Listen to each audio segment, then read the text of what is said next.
ఇప్పుడు దేశంలో ఎలక్షన్స్ జరుగుతున్నాయి 543 నియోజకవర్గాల్లో, తెలంగాణలో 17 స్థానాలు. దేశంలో ఎట్లుంటది, తెలంగాణలో ఎట్లుంటది, మీ అంచనా ఏంటి? దేశవ్యాప్తంగా అంటే ఒకటే రకారం. దేశం చాలా మొదటి ఎడ్డి దేశం కాదు, కాంగ్రెస్ పరిపాలించిన ఎడ్డి దేశము, వాళ్ళు చెప్తున్న ఎడ్డి దేశం కాదు ఇది. వాళ్ళ స్వార్థానికి దేశాన్ని నైరు 10 సార్లు రాజ్యాంగ సవరణ చేసి, ఇందిరాగాంధీ గారు 28 సార్లు రాజ్యాంగ సవరణ చేసి ఎమర్జెన్సీ పెట్టి, రాజీవ్ గాంధీ గారు 10 సార్లు రాజ్యాంగ సవరణ చేసి, సోనియా గాంధీ గారు 7 సార్లు రాజ్యాంగ సవరణ చేసిన వ్యక్తుల కుటుంబం, ఆ దేశాన్ని సర్వనాశనం చేసిన కుటుంబము ఆ పార్టీ. ఇప్పుడు 10 సంవత్సరాల నుంచి ప్రపంచవ్యాప్తంగా భారతదేశ గౌరవం ప్రపంచవ్యాప్తంగా విరజలేదు. ఎట్లా పెరిగింది అంటే ఇప్పుడు పేదరికం పోయిందా? పేదరికం మిడిల్ క్లాస్ 20 కోట్ల మంది, ఫస్ట్ టైం స్టాటిస్టిక్ 20 కోట్ల మంది పేదరికం నుంచి పైకి వచ్చారు ఈ 10 సంవత్సరాలు. నేనేం తప్పు చెప్పట్లేదు. ఛత్తీస్గఢ్ కావచ్చు, కాంగ్రెస్ పరిపాలన కావచ్చు. కాంగ్రెస్ ఎక్కడ ఉందండి? ఇది ఉన్నది 2 రాష్ట్రాలు. అది మైనార్టీని రెచ్చగొట్టి మేము కూడా కాండ్లం అవుతాము, మన తర్వాత ఎట్లా మేము కూడా మతం మారుతామని చెప్పి గెలిచిన వీళ్ళు. మీరు అట్లనే గెలుస్తున్నారు కదా, వాళ్ళని. ఒకటి రగ్గారు, మీరు ఒక్కసారి ఈ వేదిక ద్వారా చెప్తున్నాను, ఎవరైతే ఈ ఛానల్ చూస్తున్నారో మన తొలి వరకు మమ్మల్ని ఏదైతే భారతీయ జనతా పార్టీ మతత్వం అంటున్నారో, దయచేసి ఇది ఒక్కసారి మీరు భారతదేశంలో ఉన్న ప్రతి పల్లెని తిరగండి, 750 జిల్లాలను తిరగండి. మా మతాన్ని అడుగడుగున అవమానిస్తున్నారు 75 సంవత్సరాల నుంచి. మా ధర్మాన్ని అడుగడుగున కూలగొడుతున్నారు. మేము మతానికి ధైర్యం చెప్పి కాపాడుకుంటున్నాం. మత విస్తరణ ఆ పార్టీలు చేస్తున్నాయి. మీరు వెళ్ళండి వేరే మతాలు. మా ఊర్లో ఒక చర్చ్ ఉండే, 4 చర్చిలని, ఒక మసీదు లేకుండే 3 మసీదులని. దేశవ్యాప్తంగా తిరగండి. 1940లో 88 మసీదులు ఉండే, ఈరోజు 6 లక్షల మసీదులైనవి, లక్షలాది చర్చిలైనవి. మత విస్తరణ వాళ్ళు చేస్తున్నారా, మేము చేస్తున్నాం. ఎందుకు ఇట్లా బహిరంగంగా అంత అబద్ధాలు ఆడకూడదండి. ఇప్పుడు 1940లో దయచేసి రగ్గారు, అప్పుడు క్రిస్టియానిటీ ఎంత ఉంది, ముస్లిమ్స్ ఎంత ఉన్నారు, హిందువులు ఎంత ఉన్నారు, ఏ రేషియో ప్రకారం 2024 వచ్చే వరకు ఏకమైంది. నేనేమంటలేను, ప్రతి ఊర్లో ప్రతి ఒక్కరు రేపు టోల్ ఫ్రీ నెంబర్ పెట్టి పెట్టండి. వాళ్ళ ఊర్లో వచ్చిన 50-60 సంవత్సరాలు వచ్చిన మార్పులేంటి? ఏ మతం విస్తరిస్తున్నది, ఏ మతం మత ప్రబోధం చేస్తున్నది, ఎవరు చర్చిలల్లో రండి అంటున్నారు, ఎవరు మసీదులలో ఇస్లాం స్వీకరించండి అంటున్నారు. మేము అక్కడ కొట్టంగా తిట్టంగా, కాశ్మీర్లో చంపంగా, పాత బస్తీలో చంపంగా, అట్లాంటి ఏమంటారు అది వెస్ట్ బెంగాల్లో చంపంగా, యూపీలో చంపంగా, ఒక్కొక్క రౌడీ గారు 100 మటర్లు చేశాడండి. వాడి మసీదు పోయి, వాడి సమాధికి పోయి మొక్కుతాడు. ఆడ ఓడిపోయినోడు ముఖ్యమంత్రి ఎవడు అఖిలేష్ యాదవ్, ఆ డింపుల్ యాదవ్. మొక్కుండ్రా, రామజన్మభూమి మొక్కుండ్రా, పాపాలు పోతాయి మీ. రాముణ్ణి మొక్కుండ్రా అంటే సమాధులు మొక్కుతారు మటర్ చేసిన వాళ్ళది.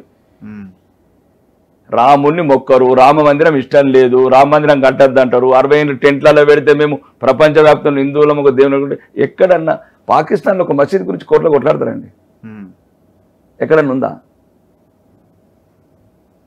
50 ఏళ్ళు కొట్లాడాలా మేము మా దేవుడు, మా రాముడు గురించి. ఇప్పుడు ఆ రాముడే మిమ్మల్ని కాపాడబోతున్నాడు. రాముడు అనేది ఒకటే చెప్తున్నా, రాముడు అనేవాడు మా రాజు, మా పూర్వీకుడు, మహారాజ దైవం, మా అభివృద్ధి అండి. 10 సంవత్సరాలలో సుమారు 3 రేట్లు పెంచామండి విదేశీ ఎగుమతులు, పెట్టుబడులు కానీ. రేపు తెల్లారి నీకు 73 అన్ని చెప్పాలంటే, ఎందుకంటే మధ్య ప్రజలకు, ఉన్నత వదస్సులకు, లేని వాళ్ళకు.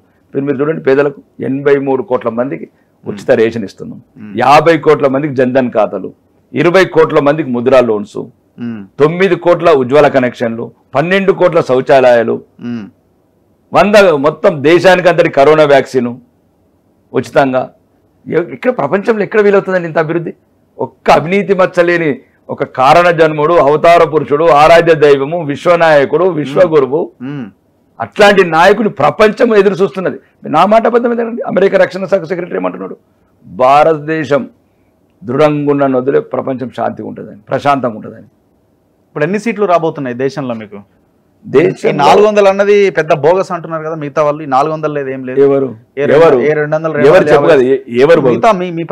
అసలు కాంగ్రెస్ ఉనికింది ఎక్కడన్నా?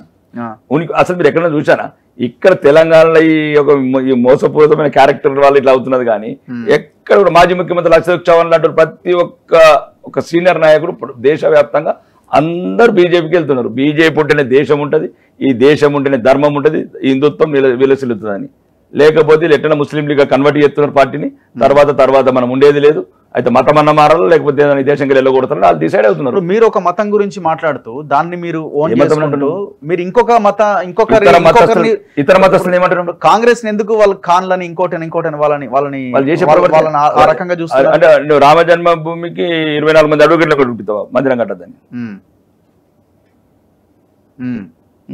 ఎక్కడన్నా ఒకటి రగ్గారు. ఇప్పుడు వాళ్ళు దయచేసి ఈ మాటేనండి, ప్రపంచంలో ఎక్కడ కూడా మెజారిటీ ప్రజల్ని అవమానించిన దేశం ఒక్కటి కూడా లేదు. మెజారిటీ ప్రజల్ని అడుగడుగున 75 నుంచి అవమానిస్తున్నారు. జవహర్లాల్ నెహ్రూ నుంచి ఇందిరా నెహ్రూ గారు, రాజీవ్ నెహ్రూ గారు, రాహుల్ నెహ్రూ గారు, రాజీవ్ గాంధీ, గాంధీ అనేది ఎక్కడ చూపించండి, కోట్ల రేపు చూపించండి. గాంధీ ఎక్కడికి వెళ్ళి పెట్టుకున్నారు? ఎవరి ద్వారా వచ్చింది గాంధీ? ఎవరి ద్వారా వచ్చింది? తండ్రి ద్వారా రావాలా, భర్త ద్వారా రావాలా? ఎవరి ద్వారా వచ్చింది? తల్లి ద్వారా వచ్చిందా? కమలా నెహ్రూ ద్వారా వచ్చిందా? జవహర్లాల్ నెహ్రూ, కమలా నెహ్రూకు పుట్టిన నాయకురాలు ఇందిరా నెహ్రూ గారు, ఇందిరా నెహ్రూ గారు. చెప్పండి మీరు ఎక్కడికి వెళ్ళి రావాలా? మొదలే మోసం, అడుగడుగున మోసం. 20 మందిలో 16 మంది సర్దార్ వల్లభాయ్ పటేల్ని ప్రధానమంత్రి చేయమంటే ఈ అప్పుడున్న నాయకత్వం ఒక్క వ్యసనపరుల గురించి దేశాన్ని విభజించి జిన్నాన్ని వేరు చేసి కోట్లాది మంది హిందువులను చంపిన చరిత్ర కాంగ్రెస్. తెలంగాణ రాష్ట్రంలో అడుగడుగున అవమాన పాలవుతుంటే రజాకారులు మా పూర్వీకులని బట్టలిప్పి బతుకమ్మలాడిస్తుంటే నెహ్రూ సిగరెట్ పట్టుకుంటూ జల్సాలు చేస్తున్నాడు ఆ రోజు ప్రధానమంత్రి.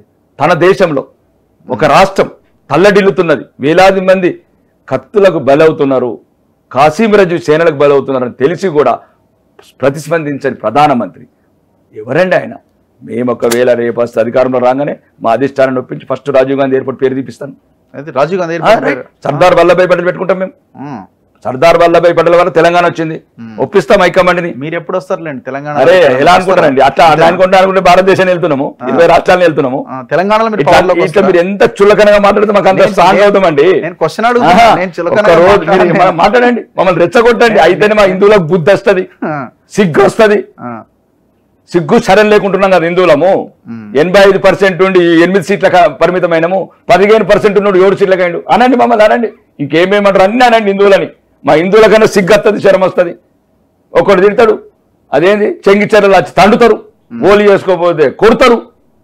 ఒక్కరు రాడు, ప్రతిపక్షం రాడు, కాంగ్రెస్ రాడు, కమ్యూనిస్ట్ రాడు, గవర్నమెంట్ రాడు, పోలీసు రాడు. అంటే ఏంది? చెంగిచెర్రలు ఎక్కడుంది రఘు? హైదరాబాద్లోనే. ఇది హిందువులు మమ్మల్ని అనండి, మీ విలేకరులు అందరూ అనండి. ప్రతి ఛానల్ కొద్ది మాకన్నా బుద్ధి వస్తుంది, మాకు కూడా రక్తం మరిగి మాట్లాడితే మా హిందువులందరికీ బుద్ధి వస్తుంది. సందేశ్ కలిలా మానాలు పోతున్నాయి, కాశ్మీర్ వాలీల పానాలు పోతున్నాయి. మానాలు పానాలు వెనక్కి దేశంలో ఉంటే ఎంత, బత్తెంత, సత్తెంత.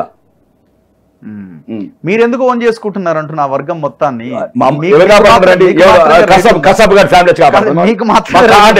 మాకెవరున్నారు దేశంలో? మజ్లిస్ మిగతా పార్టీలు అలాగండి, మజ్లిస్ కొట్లాడుతుందా? చెప్పండి. మజ్లిస్ ఎందుకు? వాళ్ళది ఒక రకం, అదే రకం. కరెంట్ బిల్లు కట్టనీయము, వచ్చిన పోలీసులు చల్ అంటారు. చూడండి, మీ వీడియోలు పెట్టాలా? మీ విలేకరులను కొట్టిన కూడా పెట్టాలా?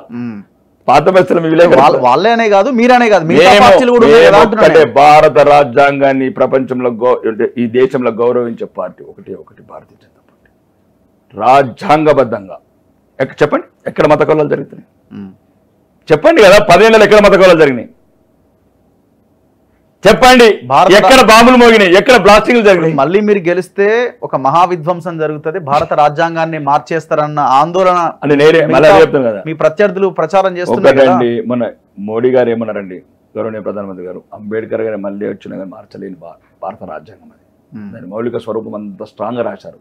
కొన్ని మారుస్తామండి. భారతీయ ఉదాహరణకు హిందువులకు వక్ఫ్ బోర్డు మీద ఏమేమైతే ఈ కాంగ్రెస్ అలియాస్ ముస్లిం లీగ్ వేసిందో